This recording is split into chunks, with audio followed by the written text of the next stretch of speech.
We are out on our 85-acre listing in Crawford County.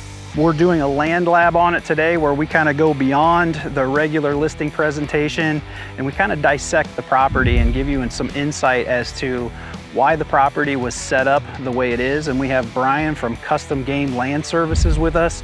He's the one that has been tasked with setting this property up.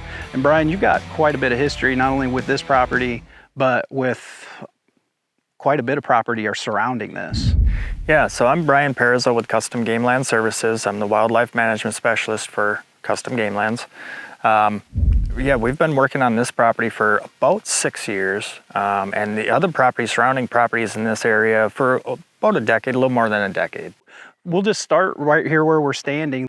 This, you could do multiple things with this area, and one thing that just sticks out in my mind is this would be a pretty nice location for a small cabin. Alternatively, this could be put into a food plot.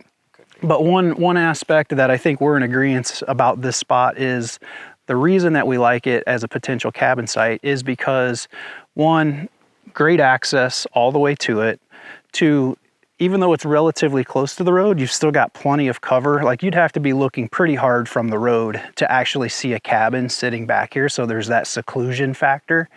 And three, it's really unintrusive to the rest of the property. That's correct. The way you've set it up, it's all geared toward the magic happens up top. Yeah, it's up on top. And so by having this as a cabin site, it would really be a nice location and also not disruptive to what you're doing up there.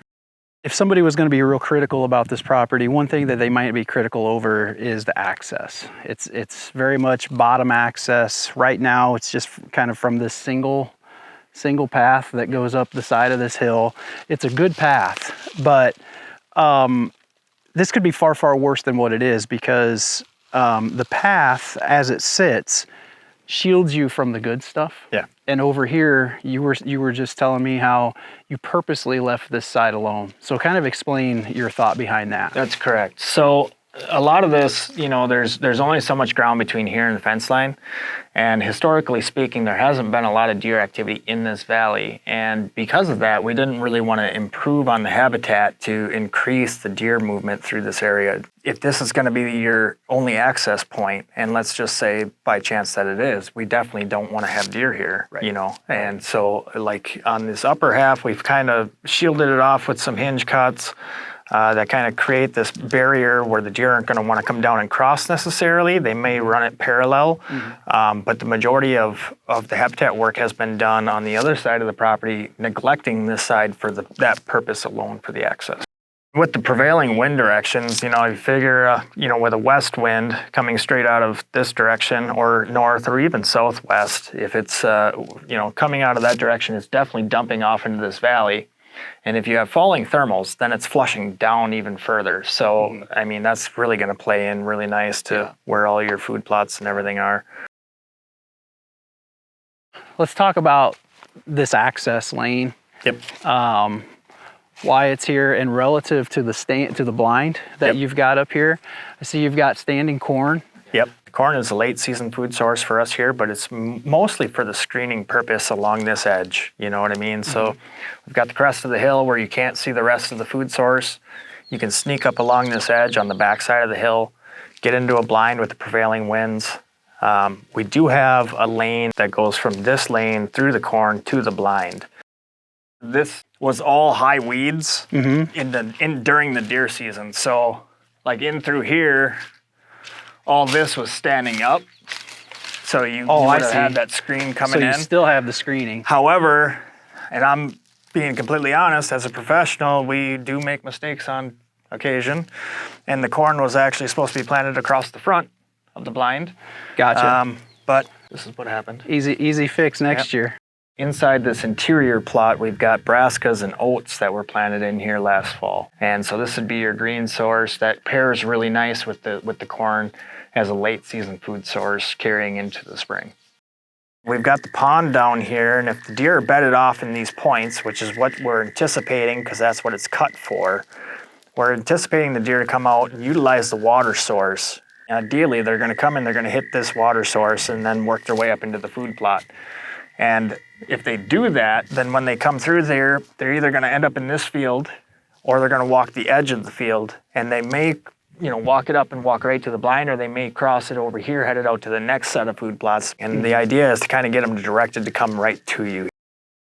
And over here, you've kind of got almost like a bench or a point coming off of there. It's real thick. Pretty confident the deer are bedding. Yep, right there. It's been cut for bedding. We found historical bedding over in that area, so long-term bedding area. So we cut to improve it. Yep. And so we can pretty safely say that the deer are bedding in that location and coming out to the food sources from that versus other ones further over. They're kind of all meeting right in here. Yep. And along with that, we've paired that with some apple trees and some clover. Works really nice with the water source. And the apple trees kind of pair real nice with the original domestic apple trees that we find on the property. This food plot that we're standing in right now is a clover alfalfa plot that was planted in, I believe it was 2022. And this plot comes down, it's in an L shape. So the deer are going to utilize the edges of this field. And there's some natural area in between here in the field line, and they're going to utilize that edging as well. So really what we tried to do in this field is create as much edging as possible while still utilizing all the food source capabilities that we could. And with that, we're looking at the clover alfalfa here, which has been managed since, like I said, 2022, but then we've got these native areas that also incorporate some forb production, which will diversify some of this food source being applied to this property. Further down, there's another food source. It's another fall plot, brassicas and oats down there. And then there's a cornfield along the fence line there that acts as a screen. And really, that's really all it's there for. If I remember right, there's only about 12 rows there. So it's really going to be depleted in its nutritional value very early. It'll stand there the rest of the season as a screen, blocking out us from the neighboring property. So over here, we've got some bedding area, and then back off of this point, we've got bedding area. These high points are where the deer traditionally like to bed on this property. And so what we did is we went in and we did timber work on both of those areas to try to improve the bedding capacity and the holding capacity as a whole for this property. We hinge cut back going out to the point. Gotcha. All the way across. So you're trying to create more bedding out back to the point. In there. Yeah. To where the deer typically would probably want to be right here. Mm-hmm. But again, it comes back to how are you going to hunt this? Right. So I want to push the bedding off far enough that you have access to get in here. Yep. And then put the food sources out there where they have to cross your path to get there. Right. Well, we're right on the edge of the bedding area, or what was cut for the bedding area. And we can see how that's going to regen based on the amount of sunlight that's reaching the forest floor there versus what's kind of up in here. That's definitely getting much more sunlight, and you can see the undergrowth that's already greening up. It's going to create much better bedding area and food source within the bedding area. Well, Bryan, thank you for meeting us out here and kind of showing us around and allowing us to see the property through your eyes. It's always neat to see other people's perspective and the strategic aspect of why things are set up the way they are. Let people know how to get in hold of you if they want to utilize your services. Yeah, so if a potential new buyer wants to get in touch with us, continue the services on this property, or if you're looking to get the full management plan, we'd be happy to provide you with that too, at least what's been done up to this date on this property. You can reach us on Facebook at Custom Game Land Services, and you can also reach us at customgamelandservices.com. That's our website. You can find our phone number on there as well. For anybody that's interested, this property is for sale. Feel free to look up Justin or I on social media, give us a call. Happy to show you around, or you can go to landguys.com and see the full listing there.